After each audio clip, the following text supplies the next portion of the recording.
Đây.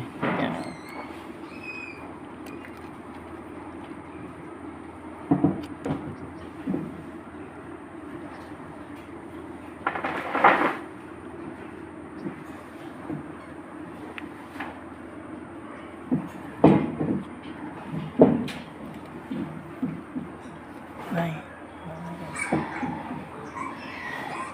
Thật này.